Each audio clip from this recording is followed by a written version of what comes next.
agar Yesus itu dituhankan. Oke. Gitu dong. Coba kita baca dalam Yesaya pasal 9 ayat 5. Apalagi kitab, kenapa lagi kitabnya Yahudi, Bu? Orang kitab Yahudi mengaku Yesus bahwa dia raja dan Allah kekal. Iya kan? Ya ampun, itu tidak berbicara mengenai Yesus. Yesaya 9. Ibu, Yesaya 9 itu tidak berbicara terkait dengan orang yang akan lahir, tetapi orang yang telah lahir. Pada saat Yesaya 600 tahun sebelum Yesus lahir, apakah Yesus sudah lahir? Bu, Ibu. Di situ dikatakan kata yulad, telah lahir.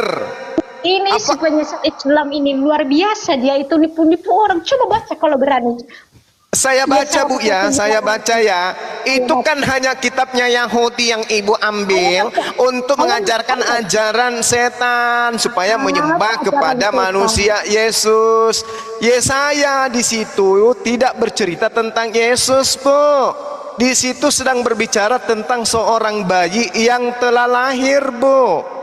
Sang raja kekal itu Yesus Kristus di situ ditegaskan. Tidak ada di situ, Bu. Jangan nipu. Tidak ada. Coba dibaca. Saya baca dengan baik.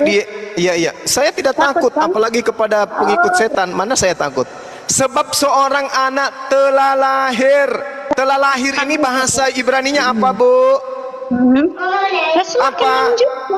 Ibu telah lahir itu apa? Di situ dikatakan yalah telah lahir. Sekarang pertanyaan saya, pada saat Yesaya mengatakan telah lahir, apakah Yesus sudah lahir? Tunggu. Apakah Yesus sudah lahir? Lanjut dulu bacanya, ayo, Mbak. Lanjut. Saya tanya, apakah Yesus telah lahir? Saya tanya, seorang anak telah lahir untuk kita. Anak telah lahir. Pertanyaan saya, apakah Yesus sudah lahir di situ atau belum? Sebelum Yesus lahir, dia sudah nubuatkan. Alamak, kucluk. Di situ menceritakan telah lahir, bukan akan lahir. Alamak. Kamu ini memang penyesat.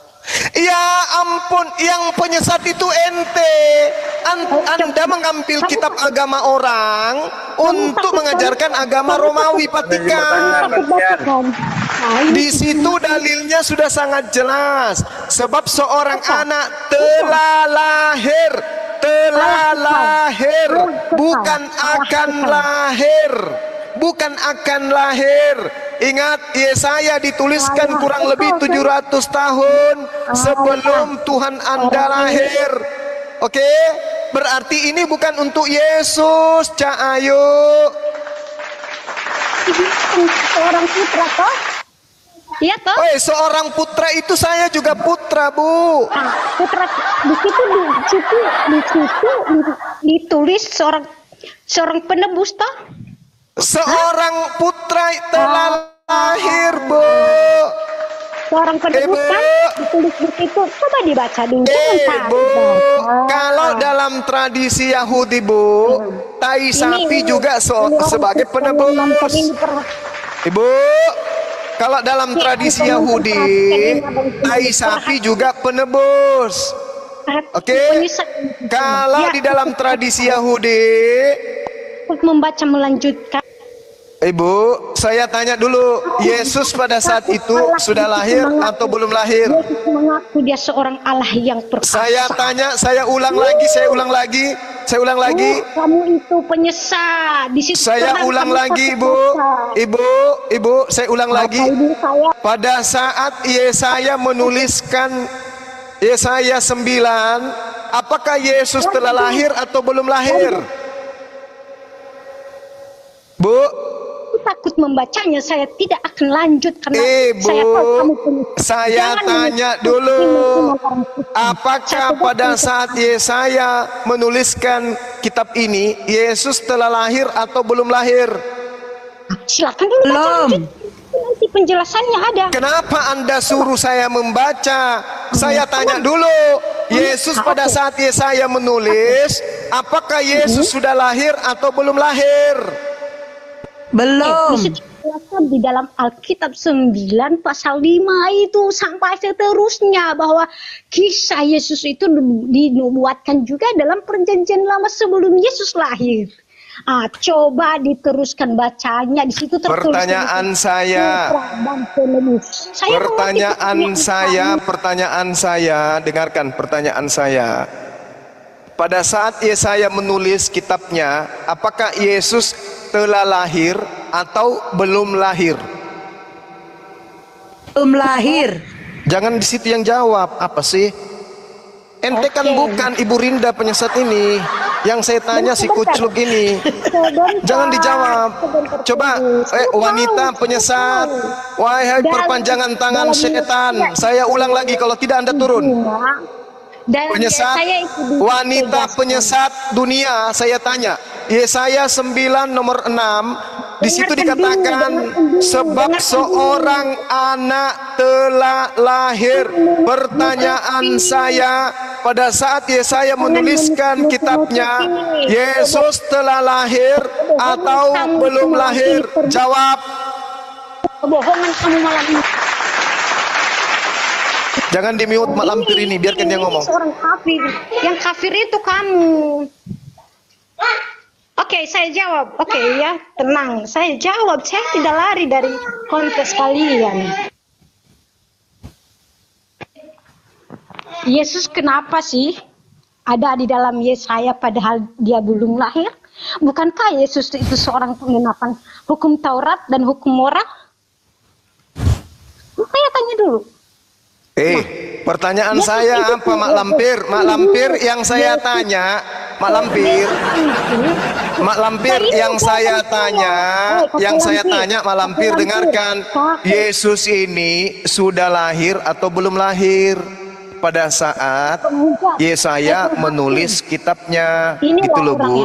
Ini orang kafir, inilah penyesat ini. Perhatikan orang-orang Kristen yang sudah bergabung, perhatikan dia masih sama bicara Nangis dia. Nangis. Dia ngomong terus, dia nggak mau dengar. Terbongkar Nangis. Padahal dia penginjil loh.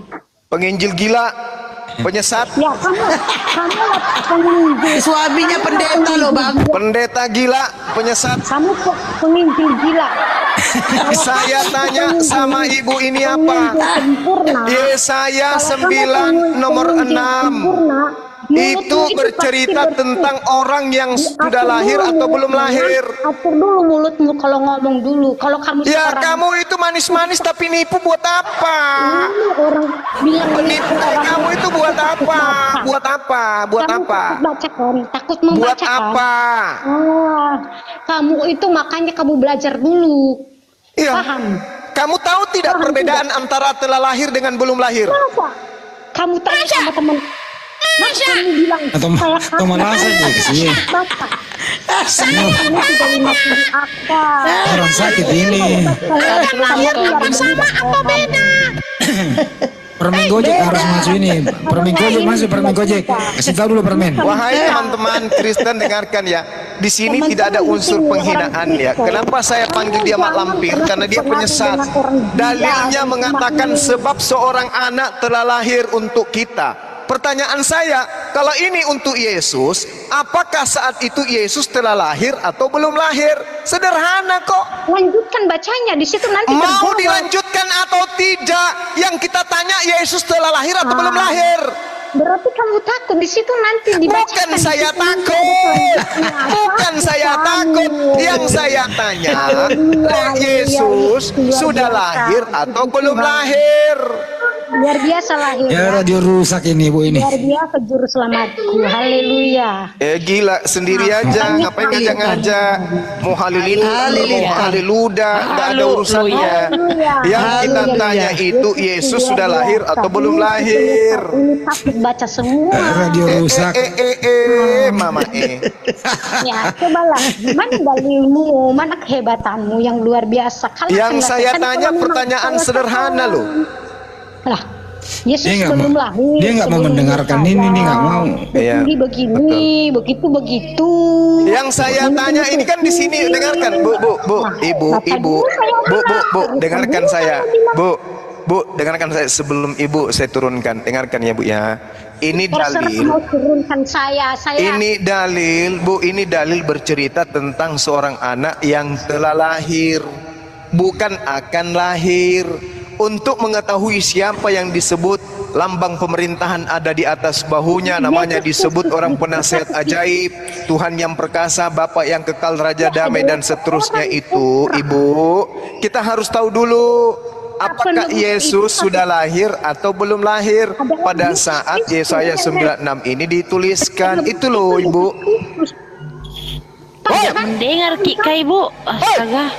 Bicara terus. Dulu di situ disebut Atau walasan nih kasihan ada kincar itu, dia dulu ada kincar aja deh. Dia dulu Bu ada kincar aja deh, yang lain aja. Ini darah putihnya naik ini Ibu ini. Ganti aja ya Bang. Ya udah tendang Bang dia, diganti tendang. aja. Iya. Tendangan Dah. maut. Alhamdulillah. Ada si King itu, ada si King. Kincar. Ada sikit. Allahu Akbar, Masya Allah. Saudara-saudara Kristen ini kapanlah kalian bisa sehat? Malam. Assalamualaikum. Waalaikumsalam. Cuma Bang Andi. Ya, Ya, King betul. itu tadi ditanya Bang Juma, ya saya 95 itu loh King. Coba dijelasin King. Oh iya benar ya. Tunggu dulu, kita buka dulu ya. Di Yesaya 9. 5 96 lah kalau di Benar. LAI-nya 96, kalau LAI 96. Original testnya 95. Saya baca ya. Ya. Sebab seorang anak telah lahir untuk kita, seorang putra telah diberikan untuk kita, lambang pemerintahan ada di atas bahunya dan namanya disebutkan orang penasihat ajaib, Allah yang perkasa, Bapa yang kekal, Raja damai. Gimana pertanyaannya? Yesus Fatima? pada saat dituliskan surat ini, kitab ini, sudah lahir atau belum lahir, Bang? Belum lahir lah. Ya, berarti bukan Yesus kan? Tapi ada penjelasannya Bang Suma, ya. Jadi gini, kenapa dikatakan? Iya. Kenapa dikatakan? Pesan dikasih pesan nih lurus daripada Telah gaya lahir, Bang. Iya. harusnya akan lahir. Iya. Oke, Bang Andi, diam dulu Bang Andi. Kalau Bang Andi saya nggak bisa dengan Bang Andi. Saya langsung ke Suma aja nih. Kenapa di situ telah bukan akan? Benar nggak? Iya. Itu ya. Iya. Pertanyaan Bang Suma, harusnya akan, bukan telah. Iya. Ya kan? Iya. Jadi di sini penjelasannya, ini kan menyangkut nubuat Nabi Yesaya. Yang menuliskan ini Nabi Yesaya ya. Iya. Jadi Nabi Yesaya menceritakan nubuat itu seolah-olah apa yang dilihat atau disaksikannya. Contoh ya, ada peramal yang menceritakan, saya melihat meteor telah menabrak bumi. Ini peramal nih, ya, membunuh semua orang, membunuh semua umat manusia, ya. Itu kan namanya nubuatan, itu ramalan. Tapi kok pakai telah? Kok nggak pakai akan?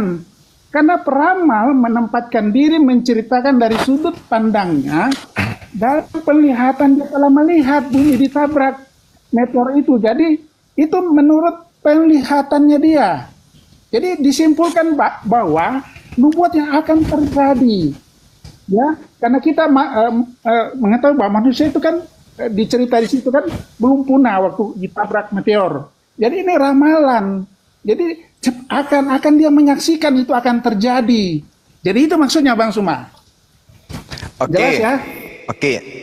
Ya, anggaplah kita ikuti aja, ini asumsi ya, kita ikutin. Nah Jadi sekarang bukan asumsi, ini nubuat memang. telah lahir Ini kan itu perjanjian artinya belum nubuat, lahir, nubuat. Pak. Gantian King banyak lagi Apaan King. sih? Gantian. Memalukan Silakan. Anda itu ya. Jadi gini, untuk mengetahui siapa yang diceritakan di sana, Pak, harus mulai dari data nomor 1 supaya kita tahu konteks. Bangsa yang berjalan dalam kegelapan telah melihat terang yang besar. Mereka yang diam di negeri kekelaman, atasnya terang telah bersinar. Nah sekarang Yahudi berlaku ndak ini? Ketika Yesus datang, apakah berlaku ini kepada Bani Israel? Bangsa yang berjalan dalam kegelapan telah melihat terang yang besar. Mereka yang diam di negeri kekelaman, atasnya terang telah bersinar. Apakah orang-orang Yahudi menikmati Yesus seperti yang dinubuatkan ini, yang diceritakan ini, atau tidak? Tidak, malah patikan yang merasa hebat. Engkau telah menimbulkan banyak sorak-sorak dan sukacita yang besar. Mereka telah bersukacita di hadapanmu seperti sukacita di waktu panen, seperti orang bersorak-sorak di waktu membagi-bagi jarahan. Sebab kuk yang menengkannya dan gandar yang di atas bahunya, serta tongkat si penindas si penjajah, telah kau patahkan seperti pada hari kekalahan Midian. Jadi orang Yahudi dengan adanya sosok yang diceritakan dalam nomor 6 ini, Yesaya 9 ini, itu orang Israel akan bersorak-sorai karena dia dibebaskan dari penjajah seperti pada saat dia dibebaskan dari penjajahan orang-orang Midian. Apakah ketika Yesus datang orang-orang Yahudi bebas seperti ketika dia bebas dari orang Midian? Apakah Yesus mampu mengusir Roma dari istana Yerusalem ketika Yesus datang selayaknya Gideon mengusir kemudian tentara Midian? Ayo, itu pertanyaannya. Bang Suma. Jadi ini silakan. Jadi gini Bang Suma. Ya. Nah, ini pertanyaan kedua jadinya ya. Jadi tadi itu sudah terjawab ya. Oh enggak, Dia itu enggak mengatakan, terjawab.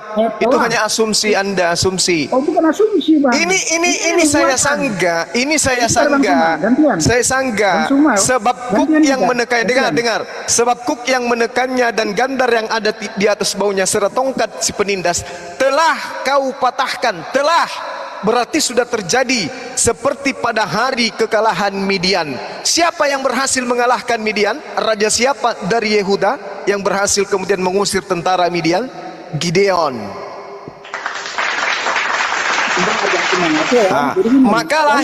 Maka telah lahir seorang, dengar, maka telah lahir seorang raja yang sama seperti Gideon ini, yang membebaskan penindasan orang-orang Midian terhadap Yerusalem. Nah sekarang apakah Yesus melakukan itu? Jawab. Oke, jadi kita.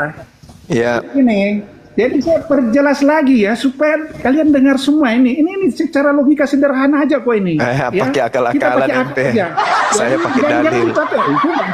Sebentar, ini giliran saya. Tenang aja. Jadi itu menciptakan nubuatan seolah-olah Nabi Yesaya menyaksikan itu telah terjadi. Ya, jadi dia memang kata-kata telah lahir. Itu akan terjadi maksudnya. Jadi dia mengatakan telah. Akan terjadi jadi, tapi dia telah. Bentar Bang Sumat, bentar. Jadi seakan-akan itu sudah itu akan terjadi. Jadi dia memakai telah. Itu nubuatan seperti peramal yang saya katakan tadi. Jadi oke di situ. Sekarang pertanyaan Bang Suma yang kedua. Ya. Apakah Yesus yang dimaksud sebagai penyelamat orang Yahudi pada saat itu? Betul ya? Nah, Yesus itu bangsa Yahudi pada saat itu memang menantikan Mesias ya sebagai pembebas mereka dari jajahan Roma pada saat itu. Ya. Nah, tapi yang dimaksud dengan orang Yahudi dibebaskan dari penjajahan, tapi bukan itu maksudnya. Mereka salah pengertian. Yang dimaksud itu membebaskan dari segala dosa. Itu kedatangan Yesus. Membebaskan segala dosa, bukan membebaskan. Baca dari nomor jajahan 3-nya Pak, Roma. jangan asumsi. Begitu, Bang. Aduh, parah ini Maksudnya Kristen. itu bukan asumsi Bang Suma. Tuh, Jadi itulah sama seperti pada hari kekalahan Midian oleh Raja Gideon. Itu juga akan berlaku. Nah sekarang Yesus apakah sama seperti ketika kekalahan Gideon? Apakah kemudian Yesus bisa mengusir Romawi? Jangan asumsi Pak. Silakan. Bukan asumsi Bang Suma. Asumsi dong. Jangan dipotong-potong. Ya, itu jelas tidak kita menafsirkan Alkitab itu jangan secara literasi. Anda secara literasi aja. Bisa Apa enggak yang baca tertulis nomor di situ, 3-nya? Ya kan? Dari Yesaya 9. Secara tafsiran sebagai orang yang beriman memang karena Ya, Anda nggak coba Anda mengimani, baca nomor 3-nya itu dulu. dimengerti. Baca nomor 3-nya. Apa di situ? Baca dulu Sebab Pak. kuk dan menekannya dan gandar yang di atas bahunya serta tongkat si penindas telah kau patahkan seperti pada hari kekalahan Midian. Setiap tentara yang berderap-derap dan jubah yang berlumuran darah akan menjadi umpan hati. Apa di situ pertanyaan? Pertanyaannya, sebab kuk yang menekannya dan gandar yang di atas bahunya serta tongkat si penindas telah kau patahkan seperti pada hari kekalahan Midian. Ini kalau Anda mengatakan bahwa anak yang telah lahir itu, apakah anak yang telah lahir itu Yesus mematahkan kemudian tentara Romawi atas penekanannya terhadap Yerusalem?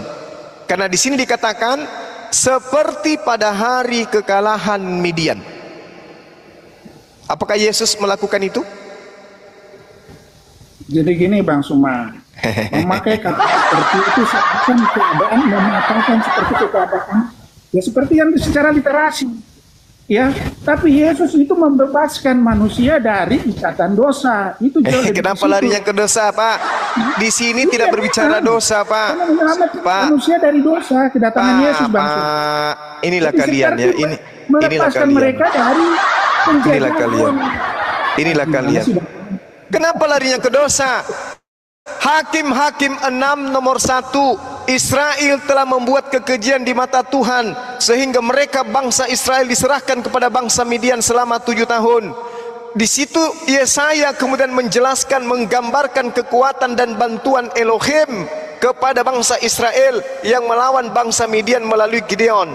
Kemudian jelas sekali Gideon mampu mengusir tentara Midian ketika mereka menindas bangsa Israel. Nah, jelas sosok anak yang datang ini kemudian itu sama seperti pada hari kekalahan Midian.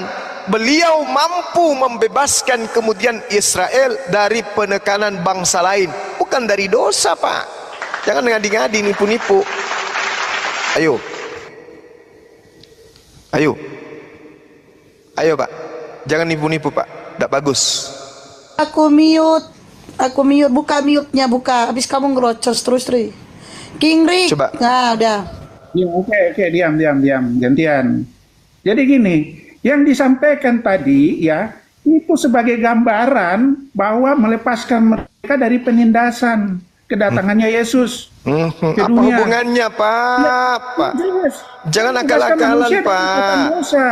Jadi Jangan akal-akal- jangan akal-akalan. Israel dilepaskan dari penindasan Midian. Ya seperti itu. Jadi itu sebagai gambaran saja itu Bang Suma. Loh, ini Ya tidak kan? bisa Karena Anda, kebanyakan juga ada- tidak bisa Anda menjadikan itu sebagai akal-akalan Anda. Seakan-akan itu betul. Gambaran apa? Orang dengar, orang Yahudi mana yang menjadikan Yesus sebagai pembebas dosa, sebagai penebus dosa? Hah? Ada-ada saja ini orang. Anda baca Hakim-Hakim 6 dari nomor 1 sampai nomor 24. Orang Israel dibebaskan dari penindasan orang Midian melalui perjuangan seorang raja bernama Gideon. Gideon mengalahkan bangsa Midian. Itu yang Anda harus pahami. Sehingga di dalam kitab mereka Yesaya 9 ini yang berlaku kemudian adalah bagaimana Hizkia mengalahkan bangsa Asyur. 2 Raja-Raja 18 nomor 19, 2 Raja-Raja 18 13. Yang dimaksud dalam Hizkia, di dalam Yesaya 9 nomor 6 itu adalah Raja Hizkia, Pak, bukan Yesus. Ada-ada aja. Dalam tahun keempat, dengar. Dalam tahun ke-14 zaman Raja Hizkia, majulah Sanherib Raja Asyur menyerang segala kota berkubu negeri Yehuda, lalu merebutnya. Apa yang terjadi kemudian? Apa yang terjadi? 2 Raja-Raja 19:20, lalu Yesaya bin Amos menyuruh orang kepada Hizkia mengatakan, beginilah firman Tuhan Elohim Israel, apa yang telah kau doakan kepadaku mengenai Sanherib Raja Asyur telah ku dengarkan. Artinya doanya didengarkan sehingga Hizkia mampu mengusir tentara Asyur, sehingga apa yang dinubuatkan kemudian di dalam Yesaya 9 nomor 6 itu benar-benar terbukti. Apa buktinya? Hizkia mampu menghancurkan kemudian pasukan dari tanah Asyur. Oke, paham?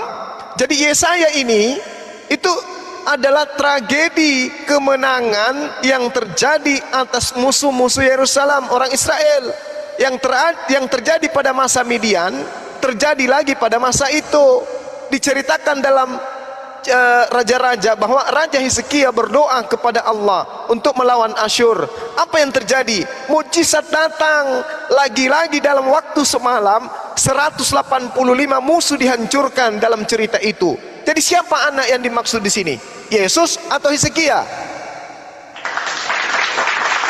Yang telah lahir itu Hizkia, bukan Yesus. Malu-maluin kitabnya orang, diambil, dicomot untuk Tuhan-Tuhan kalian.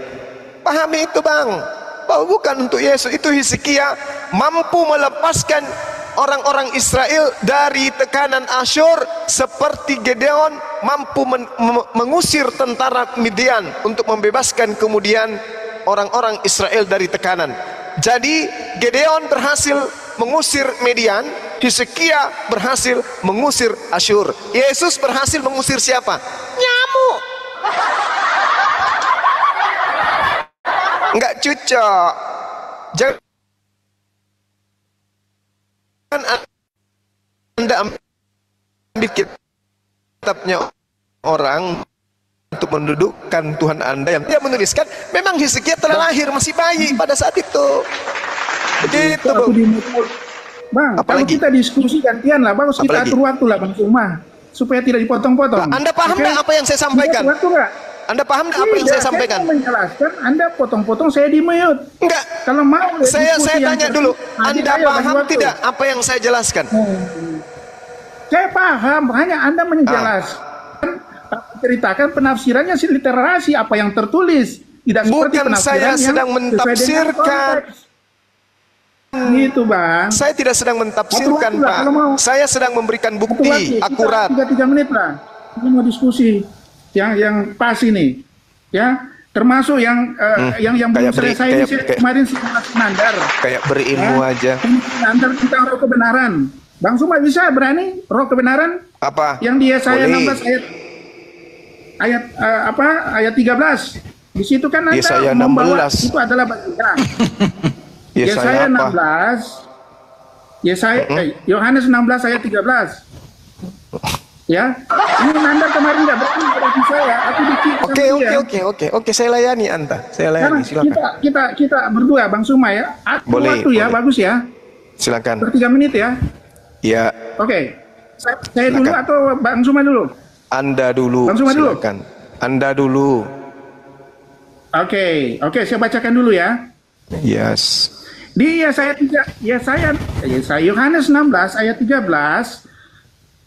Saya mulai dari ayat 12-nya, masih banyak hal yang harus kukatakan kepadamu, tetapi sekarang kamu belum dapat menanggungnya. Tetapi apabila ia datang, yaitu roh kebenaran, ia akan memimpin kamu ke dalam seluruh kebenaran, sebab ia tidak akan berkata-kata dari dirinya sendiri, tetapi dari segala yang didengarnya, itulah yang akan dikatakannya, dan dia akan memberitahukan kepadamu hal-hal yang akan datang.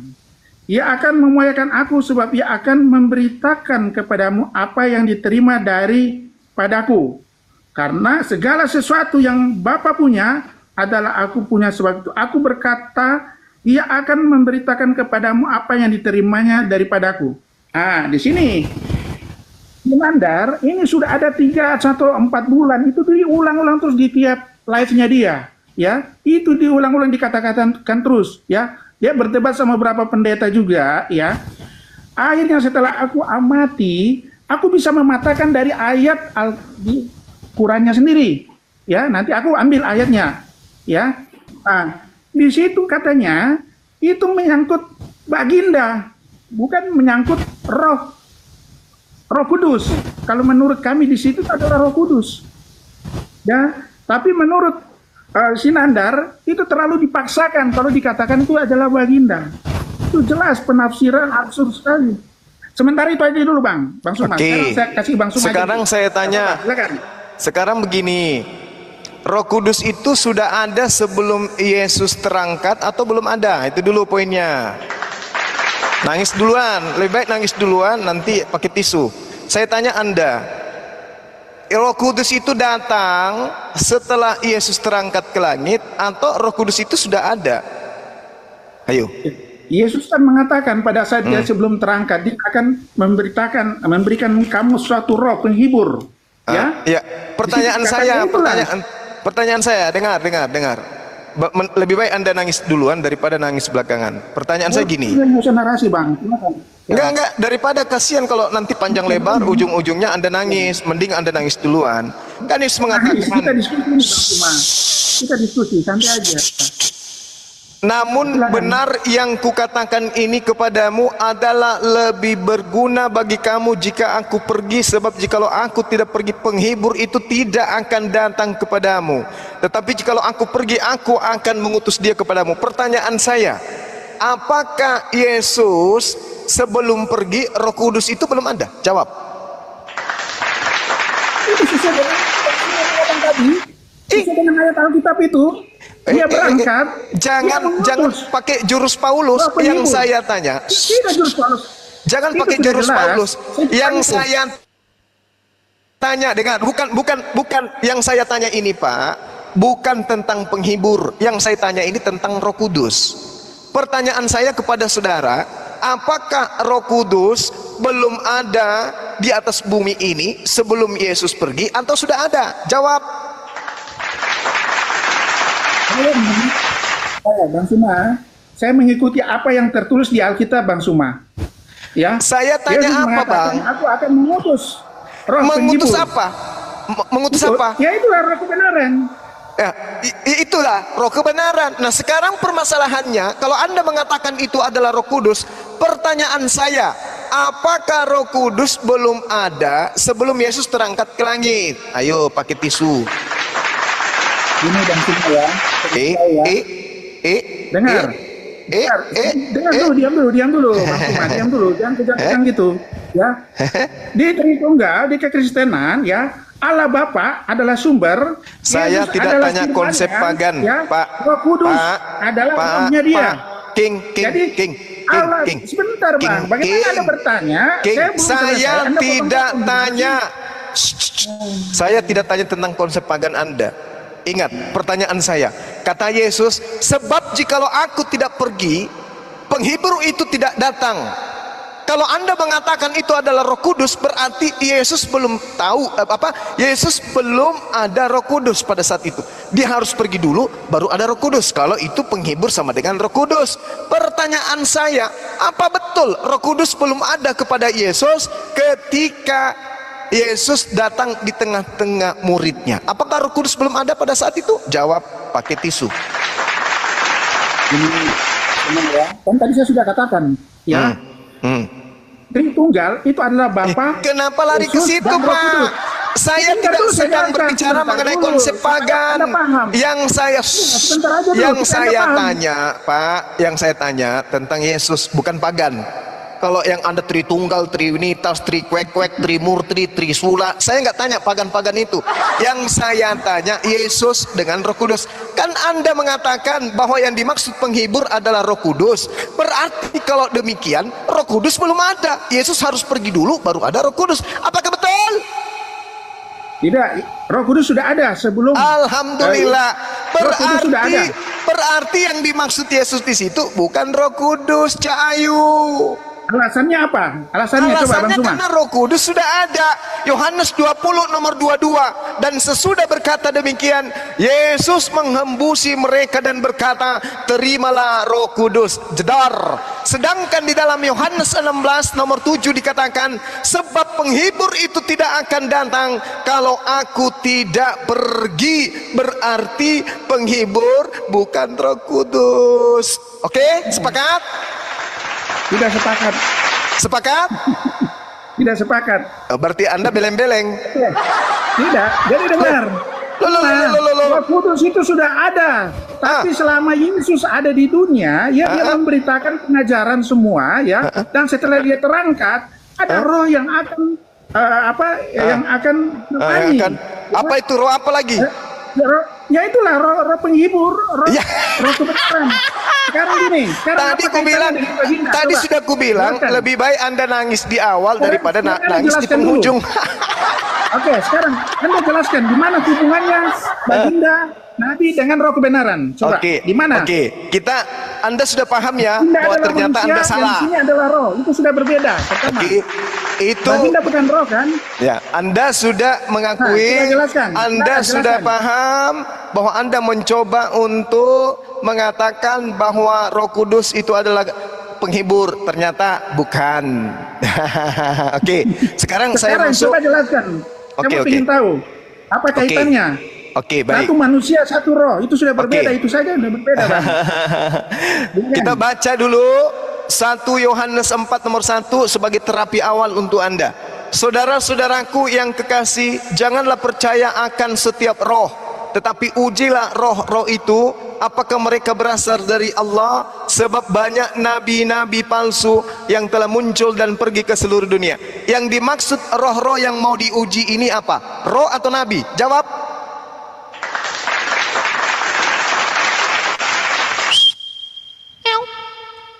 Apa pertanyaannya? Pertanyaannya di dalam 1 Yohanes 4 nomor 1, yang dimaksud roh yang mau diuji ini, roh beneran, roh dalam perspektif bentuk roh yang gaib itu atau manusia? Jawab. 1 Yohanes 4, coba bacakan yang di mananya. Saudara-saudaraku yang kekasih, janganlah percaya akan setiap roh, tetapi ujilah roh-roh itu apakah mereka berasal dari Allah, sebab banyak nabi-nabi palsu yang telah muncul dan pergi ke seluruh dunia. Yang mau diuji di sini roh gaib atau manusia yang ngaku nabi? Jawab. Bang Suma, tadi kan saya bilang langsung saja apa hubungannya baginda? Ini dulu terapi awal dulu. Anda akui dulu bahwa ternyata roh itu juga identik dengan manusia. Akui dulu. Begini, roh identik dengan manusia gimana sih? Lah ini manusia daging. Ini. Roh, sesuatu yang nggak kelihatan. Iya. Lalu bagaimana caranya? Lalu bagaimana caranya menguji roh? Kenapa ada perintah menguji roh di sini? Ya jelas, kalau roh yang datang membawa rujukan untuk perbuatan yang salah, ya jelas itu dari iblis, roh iblis. Itu gampang aja kok. Ya. Dari mana Anda bisa tahu? Dari mana Anda bisa tahu roh itu? Berarti yang Anda lihat di situ orangnya atau rohnya? Bang, gini Bang Suma, ya. Roh itu kita nggak kelihatan itu roh, siapa yang bisa lihat roh? Iya, makanya ketika disuruh menguji roh, yang diuji rohnya atau orangnya? Jawab. Gini, Suma, dengar, ya. Roh itu sesuatu yang tidak kelihatan, ya. Iya, di situ ada tidak perintah kelihatan. Ujilah setiap roh. Pertanyaan saya, yang diuji rohnya atau orangnya? Ya rohnya lah. Bagaimana caranya roh diuji? Ayo. Bisa. Bagaimana? Mendapatkan kecelakaan itu kan dari iblis. Coba, bagaimana caranya Anda menguji roh? Ya begini, contoh begini ya, kasih tahu ya Suma ya. Terkadang dalam situasi tertentu ada kesempatan, ada peluang, biasakan ada bisikan roh iblis. Sudah Ya. ambillah kesempatan itu, peluang itu. Sesuatu Bagaimana yang sudah angkat, bagaimana sudah Anda Ya, tahu jelas, sudah jelas. bagaimana Anda tahu bahwa orang itu nabi palsu atau orang itu nabi beneran? Bagaimana cara Anda tahu menguji orang tersebut? Ya menguji, yang kita harus punya iman semua. Kalau Anda tidak punya iman, bagaimana Anda bisa menguji? Bagaimana bisa Anda menguji kalau Anda tidak punya iman? Sekarang pertanyaan saya, cara menguji roh untuk membedakan itu nabi beneran atau nabi palsu itu seperti apa? Berdasarkan 1 Yohanes 4 nomor 1, ujilah setiap roh sebab banyak nabi-nabi palsu. Apa hubungannya roh dengan nabi palsu? Ayo. Nabi palsu itu ya dia datang ya seperti dia adalah sebagai juru selamat yang mendatangkan keselamatan. Ternyata dia adalah nabi palsu yang membawa Siapa berarti kecelakaan, ya. berarti ketika kita tahu bahwa dia adalah nabi palsu berarti dia adalah roh jahat, betul? Ya jelas roh jahat lah. Berarti roh itu identik dengan manusia, Cak Ayu. Dia berbeda dan Ya. manusia saja itu secara fisik kelihatan, roh nggak kelihatan. Bagaimana? Bagaimana Anda bisa Iya, samakan manusia saya dengan tahu. roh? Jadi ketika ada perintah menguji roh, roh itu dari Tuhan atau bukan dari Tuhan, itu dilihat dari orang yang dirasuki. Seperti Paulus mengajarkan makan babi. Yang ada pada diri Paulus itu roh dari Tuhan atau dari setan. Itu caranya. Caranya itu begitu. Maka yang Maka yang dimaksud dengan penghibur roh kebenaran adalah nabi yang membawa kebenaran. Paham sampai di situ? Belum? Anda bisa dapatkan dalilnya dari mana? Anda bisa dapatkan itu. Coba buktikan. Dalil apanya? Bahwa itu adalah baginda. Oke. Yang pertama Anda lihat di dalam Al-Qur'anul Karim, di dalam surah An-Nisa, dalam Al-Quran surah Asy-Syura ayat 52, dalam surah Al-Kahfi ayat 29, dalam surah Al-Maidah ayat 48. Beliau adalah roh, beliau adalah kebenaran. Oke? Silakan bacakan. Oke. Dalam Al-Quran diterangkan Bismillahirrahmanirrahim. Dalam surah Asy-Syura Allah Subhanahu wa taala menjelaskan wa katsalika auhayna ilaika ruhan min amrina ma kunta tadri mal kitab wal iman walakin ja'alnahu nuran nahdi bi man nasha'u min ibadina wa innaka latahdi ila siratil mustaqim. Takbir. Allahu akbar. Masyaallah. Apalagi?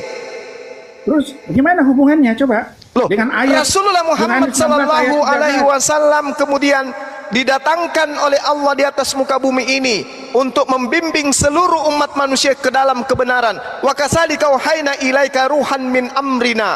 Demikianlah kami wahyukan kepadamu wahai Nabi Muhammad, ruh dengan perintah kami. Sebelumnya engkau tidak mengetahui apakah kitab Al-Quran dan apakah iman itu, tetapi kami menjadikan Al-Quran cahaya yang dengannya kami memberi petunjuk siapa yang kami kehendaki di antara hamba kami. Sesungguhnya engkau wahai Nabi Muhammad benar-benar pembimbing seluruh manusia kepada jalan yang lurus.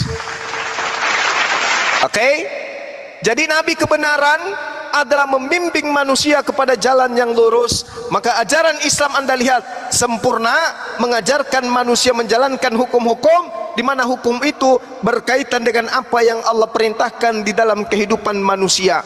Wa qulil haqqu mir rabbikum faman syaa'a falyu'min wa man syaa'a falyakfur. Kebenaran itu datangnya dari Allah, maka siapa yang menghendaki beriman silakan beriman, dan siapa yang menghendaki kufur biarlah ia kufur. Ini yang dimaksud dengan kebenaran. Wa qulil haqqu mir rabbikum. Kebenaran itu telah datang dari Tuhanmu melalui baginda Rasul Muhammad sallallahu alaihi wasallam. Barang siapa mau beriman silakan beriman, siapa yang mau kufur silakan kufur. Takbir. Allahu akbar. Saya bertanya. Apalagi? Saya mau tanya ya. Jadi roh kebenaran itu kan dari Allah ya. Yes. Jelas ya. Dan Betul. apa yang dikatakan oleh baginda itu dari Allah semua ya. Yes. Tidak mungkin salah ya. Ya, betul ya. Dan Yes. Baginda juga terjaga selama hidupnya, terjaga dari akhlak-akhlak yang Yes. di luar dari Allah ya. betul. Jadi semua tindakannya Tuhan jaga dia. Jadi Betul. Baginda ya istilahnya sempurnalah sebagai manusia Ya. gitu ya. Siap. Oke. Satu pertanyaan saya, tolong Bang semua bisa jawab Silakan. ya. Apakah Baginda tidak pernah berbuat salah? Tolong dijawab. Rasulullah Muhammad sallallahu alaihi wasallam pernah khilaf. Tapi kemudian Allah apa? Kalau roh kebenaran itu tidak pernah hilaf, tidak pernah salah. Karena Roh itu dari Allah. kebenaran, dengar. Roh kebenaran itu tidak pernah salah. Iya, Yang dimaksud tapi kebenaran kenapa? di sini. Yang dimaksud kebenaran di sini adalah dulu. ajaran Tuhan yang didatangkan Tuhan kepada baginda Rasulullah Muhammad sallallahu alaihi wasallam. Makanya Allah mengatakan, "Mengapa engkau mengharamkan sesuatu yang sudah dihalalkan bagimu?" Ayo. Ya, terus. Kemudian Allah mengembalikan kebenaran itu, menghalalkan apa yang sudah halal untuk Nabi Muhammad SAW. Maka Rasulullah tidak dikategorikan berdosa. Oke? Tidak dikategorikan berdosa, jadi Baginda nggak berdosa. Rasulullah Muhammad SAW tidak berdosa. Mana dosanya? Oke, jadi Baginda tidak pernah berdosa ya, Bang Sugeng ya? Yes.